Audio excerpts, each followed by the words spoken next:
I'm back. Or at least the downspouts are. Some of them. It's a start. And there's been a lot of strange stuff going on in our garden lately.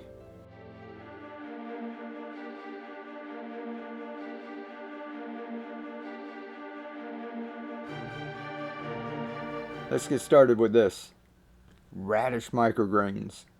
Spicy, easy to grow, and fast to harvest. I grew these in sand. And I didn't do anything except fill that bottle up once. Plain water. I decided to use a deep baking dish. I'm finding this works good for sprouts that have a long shoot. Got us a bottle. And I do have some nutrients in here. Now I made this refillable adapter. Just slides on the bottle. And it's so you don't kill a bunch of microgreens because you forgot to water them. Makes it carefree. Now fill it up with sand. Just about halfway. And I loosely sprinkle some sand on the top. I don't pack it down. Here's some China Rose radish seeds from Greener Harvest Seeds. I think it was about only 12 bucks for this whole bag. And you're going to see we don't use very much. So you can do this over and over and over again. This one bag will last for months. And I reuse this foil several times. About 3 days, they're sprouted. In about 6 days, they're ready to harvest. Awesome.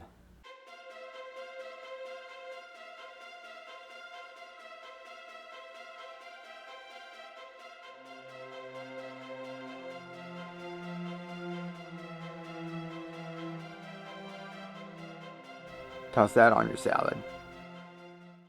Now, since it's only 6 days, you can see there's no algae in here. And no mold either. And the roots come out real easy. I showed you in another video how I clean this up. You just rinse it off. I use a 5-gallon bucket. And this is just rinsed off. No soap and water yet. So you can see it's really easy to clean. Even the adapter. Nice white roots. And the sand cleans up really easy. Ready to go again. This goes to the compost. So if you have 4 or 5 of these going, you have more microgreens than you'll need. Different varieties too. But by far one of my favorite is the Pea Shoots. I got this container on Amazon. It's working really well. No medium. You can see there's no mildew in there. I just soaked the peas overnight. Put them in the top tray. And gently rinsed them off twice a day. Until they sprouted like this. Then I start to bottom water. Once the roots start going down, you can just feed them that way. That way you keep the top dry. Less chance of mildew. If they are drying out, you can always put this humidity dome on it. You can see there's still a little moisture in there. Holds it in at night, so I don't wake up to a bunch of dried out peas. Now, since I'm bottom watering, you're going to see some of the roots going in the wrong direction. They're going to dry out. Kind of like this one back here. And there's another one right there. So I might lose a few. No big deal.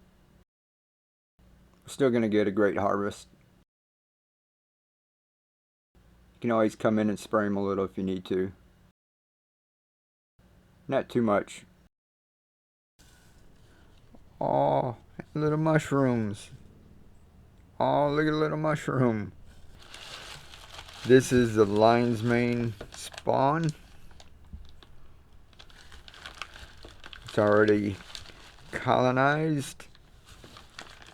I will read the directions, but I think once it gets to that point, I think all you gotta do is cut a slit in it and it starts to grow out of there. This is from Mill Creek Market. They're on Instagram. I'm trying to grow my first lion's mane mushroom. We're really excited about this. I've heard a lot about this mushroom. And it's just fun learning a new process. Now once these get big enough, we harvest them and cook them up. I'll make a full video. Now Keely kept a couple of the downspouts, and she had nasturtiums growing in all of these. They lasted for over a year. It was time for them to be replaced, so I decided to put some pak choi in here since I had a bunch of microgreens growing. So we'll let these go for a few weeks.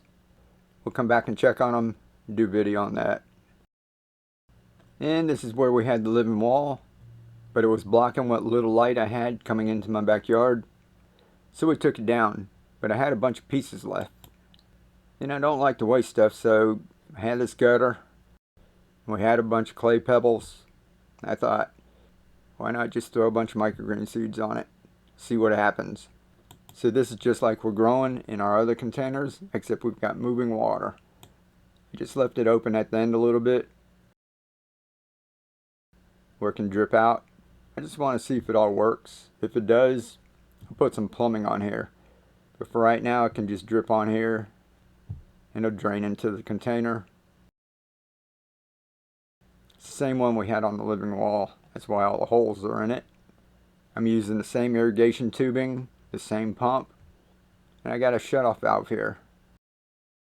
That way I can control the flow and it's not spraying out the back too fast. I just laid it in the end of the gutter like that. So nothing fancy. Like I said, if this works, we can go ahead and upgrade it.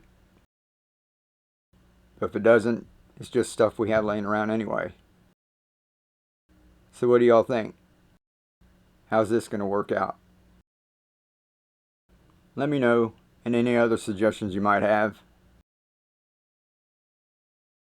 Till next time, live to inspire, keep on growing, and be the change.